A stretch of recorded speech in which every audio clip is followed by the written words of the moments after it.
We work all summer and we're accustomed to getting up before the sun. So getting on the road at sunrise is no big deal at all. Time for some Cracker Barrel. All right, smell you later. I don't want to smell you later. That's why you're not going to breakfast? Yep, going to breakfast. Follow us. You got it.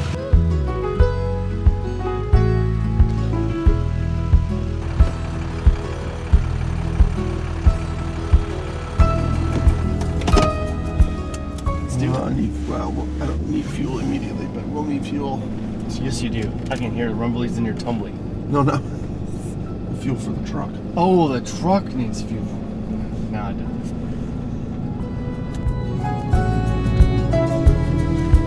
Yep, tucked her in, shaved my face, shaved my head, laid down, laid there, and I laid there, and I laid there. Oh, and no. Finally, I turned on the TV to, I think Harry Potter was on, just had some more noise.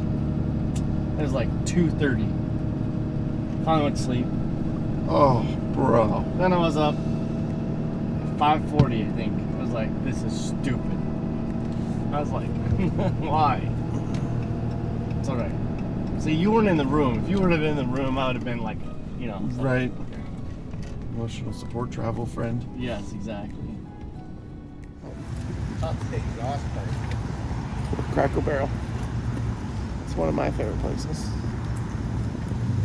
Clark, this barrel's full of crackers. And that's where you went, right?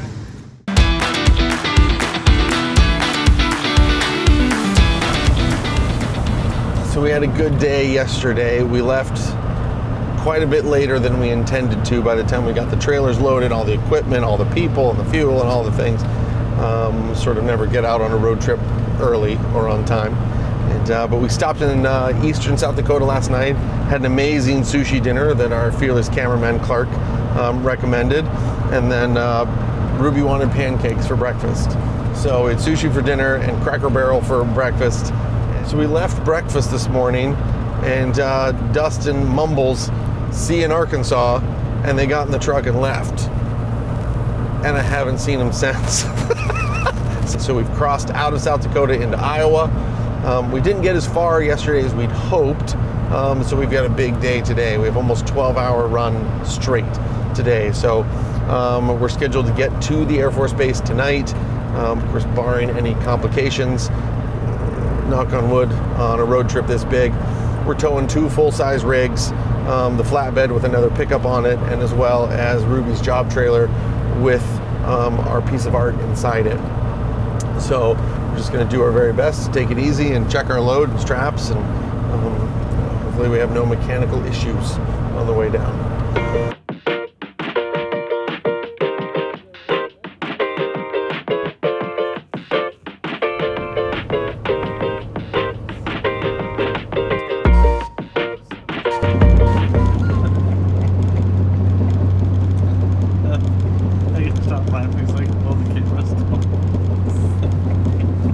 Normally Ruby has to drive. If he sits in the passenger seat, he'll get sick. But if he sleeps, he doesn't. So he's in the back seat sleeping right now, and then we'll switch over here in a little bit. So he'll drive after lunch, and I'll make a whole pile of phone calls and emails and other things we got to do. And so, yeah, he's pretty cute in the back seat with his little hood on and his sunglasses. He's got music in his ears.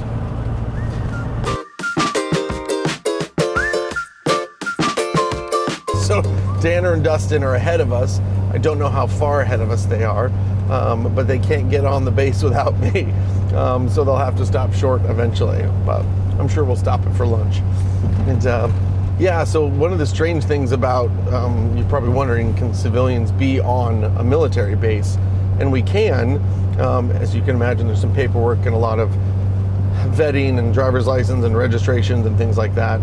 Luckily, we know a guy. My buddy Will, who is one of the people helping us spearhead this project. Will and I were stationed together in Texas, in Dyess Air Force Base. Seems like a lifetime ago, probably 30 years ago now, 30 plus years.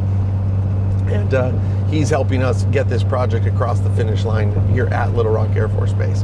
One of the funny parts about being on the base with a film crew is Clark, our cameraman, gets a chaperone. like all day. There's someone from the public affairs office that basically babysits him all day to ensure that he doesn't film something he's not supposed to, or even points the camera in a direction he's not supposed to. So I don't know who this poor human is, but they get to watch us pour concrete and stand out in the sun and watch a cameraman film a show. Kind of strange. But we're staying on base in the base housing building, they call it, which is sort of it's actually a nice little hotel on the base.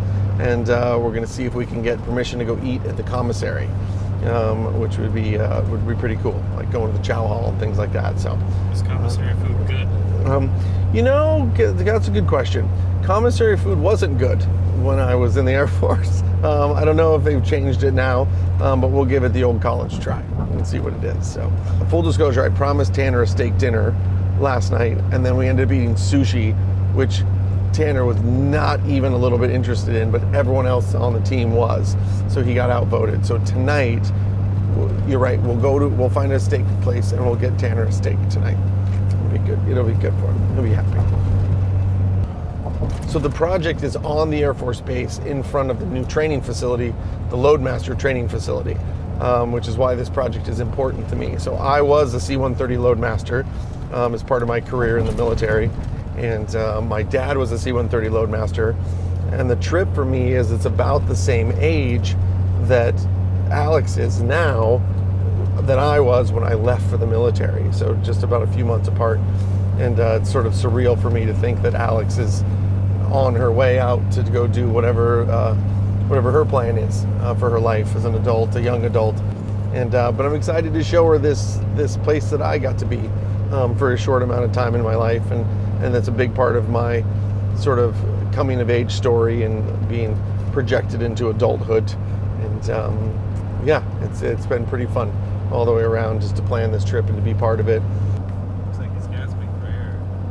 I don't think Ruby ever sleeps. Oh, that's funny.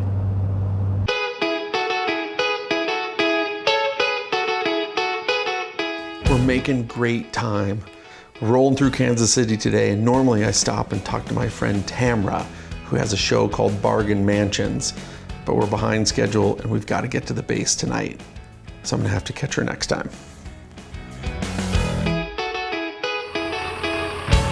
It wasn't an emergency, but we did have to make a quick pit stop to keep Ruby sane. I think Cappie's truck has more issues than that.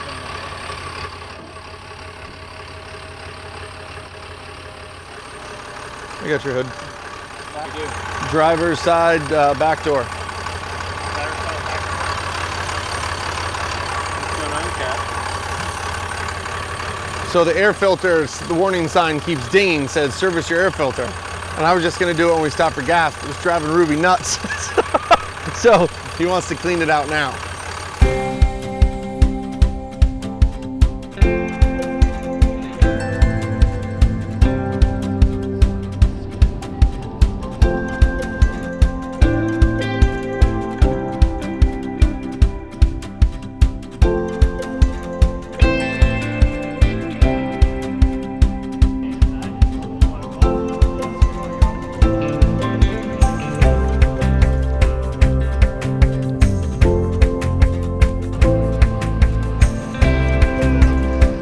Seen these guys all day, but they made it as far as they could without us. So we're gonna catch up, make our last minute plan, and head on through. Tonight's drive is a little bit of a trip down memory lane. I'm getting more and more excited as we get closer to the base to work on this project for these Loadmasters, to see some friends, and just to be in a space I haven't been in almost 30 years. So we're just a couple miles away from the gate, the main gate of Little Rock Air Force Base. It's been a big trip. We're like 17 and a half hours. And yeah, I'm excited to be back in this area. It's been a very, very long time since I was here, but the next step is, because now I'm not military anymore, being a civilian and getting onto base is its own challenge. Being 5 civilians with trucks, tools, equipment, trailers is a completely different animal. So we've got all our information to the base personnel. We did that about 2 weeks ago, and they run background checks and vet us and do all the magic that they do. And yeah, so when we pull up to the gate, we'll, for obvious reasons, we'll shut all the cameras off and do our stuff. And hopefully it's a smooth entrance to the base with no problems and no searches and no nothing. So, all right, our checkpoint is right around the corner. So, wish us luck. She straight up says, "Yeah, I'm not going to let you come in this gate." Yes, ma'am. Immediately knew I was. Well, when we were coming the back way, I'm like, well, I came through sort of town last time, but maybe we're just on the back side of it or something. But no, we're like on the back, like the back. So that would explain the last 8-mile drive in. It's a little rural, a little more rural than I remember it. So I don't think I ever came out this gate. Like, we only went through the one gate. I like the scenic drive though. It was actually a pretty nice drive. I like that gas station that we just stopped at. It had the old school pumps with like the rotary wheels. Like chukunk. What's that, buddy? Our passes. How'd you get those? Will? Is that your buddy right there? Yep. In that white truck? Yep.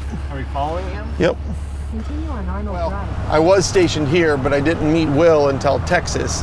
So this is where all Loadmasters come, all C-130 Loadmasters come to train, to learn to be a Loadmaster.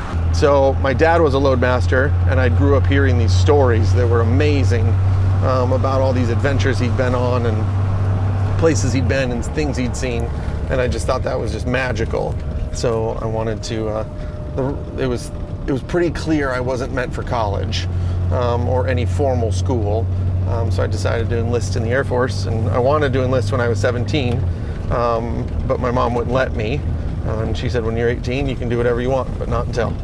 And I don't think Mom was real excited about her baby going off to, you know, some sketchy places in the world and getting shot at. So, but yeah, so I spent a good amount of time here, and then was eventually stationed in Texas.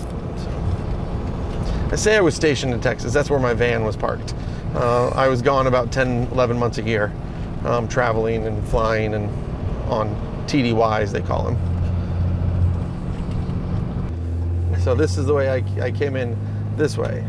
Last time? Yeah. No, I came in this way because of the substation. So this, tomorrow or something when we have some time, or one of these days when we're coming back on base, this is a really important C-130 in history. And there's a big plaque that explains all the alls. It's pretty cool. Explains all the alls of why that plane in particular is Yep. so famous. Why that plane is so important. So we're really excited to see the site. So Will's going to take us over to the job site first. We're going to drop a couple trailers and get the lay of the land, and then find ourselves to our beds for the night. And we're going to start over bright and early.